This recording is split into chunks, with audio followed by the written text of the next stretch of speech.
नमस्कार. महासागरच्या खरीखरीमध्ये मी सुजाता आपले स्वागत करते. भारतात अनेक प्रांत आहेत, तिथे वेगवेगळ्या भाषा बोलल्या जातात. पण आपला महाराष्ट्र देशाच्या मध्यभागात आहे. एका बाजूला दक्षिण भारतातील राज्ये आणि दुसऱ्या बाजूला पूर्व आणि उत्तरेकडील राज्ये अशा विभागणीमध्ये मध्यभागी असलेला महाराष्ट्र भारतातील इतर राज्यांपेक्षा वेगळाच आहे. भारतावर आक्रमण केलेल्या प्रत्येक सत्तेशी संघर्ष करणारा फक्त महाराष्ट्र आणि महाराष्ट्रात राहणारा फक्त आणि फक्त मराठाच आहे. मोगली सत्तेशी झुंजला तो छत्रपती शिवाजी महाराजांचा महाराष्ट्र आणि महाराष्ट्रातील मराठा, इंग्रजांशी लढला तोही महाराष्ट्रातील मराठाच. अशा प्रकारचे धाडस करणारा देशात एकमात्र प्रदेश आहे तो म्हणजे फक्त महाराष्ट्र. याच महाराष्ट्र प्रदेशामध्ये पश्चिमेला सह्याद्री पर्वत आहे, उत्तरेत सातपुडा पर्वत आहे. या दऱ्याखोऱ्यातील गोदा, कृष्णा, तापी यासारख्या नद्या आणि त्यांच्या इतर उपनद्या यामुळे एक विशिष्ट जाळे निर्माण झालेले आहे. ते जाळे आणि छत्रपती शिवाजी महाराजांनी निर्माण केलेले किल्ले म्हणजे महाराष्ट्राची शान आहेत. अशा आपल्या महाराष्ट्रात शुद्ध महाराष्ट्रीयन म्हटल्यावर आर्य आणि द्रविड यांचे मिश्रण आढळते आणि त्यांचे संमिश्र गुणही मराठी माणसात आढळून येतात. महाराष्ट्रात धर्म आणि समता आढळते, ते या प्रदेशाचे वैशिष्ट्य आहे. महाराष्ट्रात स्वातंत्र्यप्रियता ही जन्मजात असते. आपला महाराष्ट्र उत्तरेकडील राज्यांप्रमाणे धर्माबाबत आग्रही नाही. आपल्याला काही काळ गुलामगिरी पत्करावी लागली तरी स्वातंत्र्य मिळवण्यासाठी महाराष्ट्राने सदैव पुढाकार घेतलेला आहे. मराठी माणूस व्यक्ती स्वातंत्र्याला महत्त्व देतो.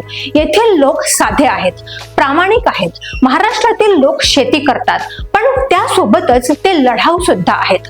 न्यायासाठी किंवा न्याय मिळवण्यासाठी ते कोणालाही भीत नाहीत. शत्रूलाही आधीपासूनच सूचना देतात आणि मगच त्यांच्यावर आक्रमण करतात. छत्रपती शिवाजी महाराजांनी कोणत्याही शत्रूंना पकडल्यावर त्यांना कधीच ठार केले नव्हते, असाच इतिहास आहे. या प्रांताची जनता शिक्षणाला महत्त्व देते, असा आपला महाराष्ट्र आहे. म्हणजे हा महाराष्ट्र स्वर्गासारखाच आहे. चक्रधर स्वामींनी मराठी लोकांचे वर्णन करताना म्हटले आहे की महाराष्ट्र थोर आणिक कैसे थोर, जेणुका अर्थी आपुली थोरी असे, ते तुलाही अर्थी आणिकासी थोरी करी, थोरा पासोनी महाथोर तया ते महाराष्ट्र म्हणजे. असे महाराष्ट्राच्या थोरपणाचे, निर्भयतेने महाराष्ट्राच्या शौर्याचे, युद्ध पारंगततेचे वर्णन प्राचीन वाङ्मयात दिसून येते.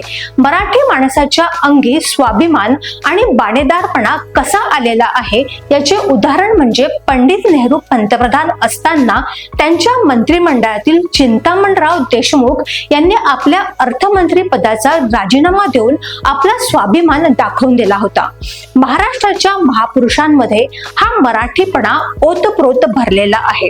आग्रा येथे क्रूरकर्मा औरंगजेबाच्या कैदेत शिवाजी महाराज होते, पण महाराजांनी त्यांच्या दरबारात गर्वाने छाती फुगवून त्याला आव्हान द्यायला कमी केले नाही. छत्रपती शिवाजी महाराजांची ती जबरदस्त सिंहगर्जना म्हणजेच शिवगर्जना त्या काळी समस्त आग्राकरांनी अनुभवली. बादशाहीची खिल्लत फेकून देणारा आमचा राजा असा बाणेदार होता. त्याच गादीचे शेवटचे छत्रपती प्रतापसिंह महाराजांनी तसेच धैर्य दाखवले. इंग्रजांनी त्यांच्यावर धोकेबाजीचे आरोप करून त्यांचे राज्य हिसकावले, पण इंग्रजांच्या धमक्यांना ते कधीच बदले नाहीत. खोट्या आरोपांना मी कधीच उत्तर देणार नाही असे सांगून त्यांनी आपले राज्य म्हणजे स्वराज्य रक्षक संभाजी आणि छत्रपती शिवाजी महाराजांच्या गादीचा उल्लेख केला.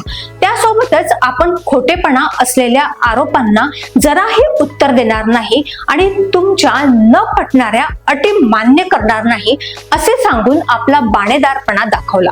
पानिपतच्या लढाईमध्ये अहमद शाह अब्दालीसह त्याच्या सेनापतीला बचेंगे तो और भी लढेंगे हे म्हणणारे दत्ताजी शिंदे यांनी मरणाच्या दारावरही यमाला थांबवण्याचा दैदिप्यमान मराठीपणा सोडला नव्हता. आज या महाराष्ट्राला अशाच मराठीपणाची गरज आहे. मराठ्यांचे हे ऐतिहासिक मराठीपण आणि स्वातंत्र्यप्रियता अंगीकारणे हाच महाराष्ट्र धर्म आहे. त्यासाठी मराठा तितुका मिळवावा, महाराष्ट्र धर्म वाढवावा हेच आपले ब्रीदवाक्य असले पाहिजे. महाराष्ट्राच्या या स्वातंत्र्यप्रियतेमुळेच दिल्लीच्या तख्ताला मराठ्यांची भीती वाटते. त्यामुळेच शक्य असूनही मराठी नेतृत्वाला दिल्लीचे तख्त मिळू नये असे प्रयत्न होतात. यापुढे दिल्लीच्या राजसिंहासनावर मराठा म्हणजेच मराठी आणि मराठी म्हणजेच महाराष्ट्र दिसेल काय? अशाच घडामोडींसाठी बघत रहा महासागर. अजूनही तुम्ही आमच्या चॅनलला सबस्क्राईब केलं नसेल तर लगेच सबस्क्राईब करा, लाईक करा, शेअर करा आणि बघत रहा महासागर. नमस्कार.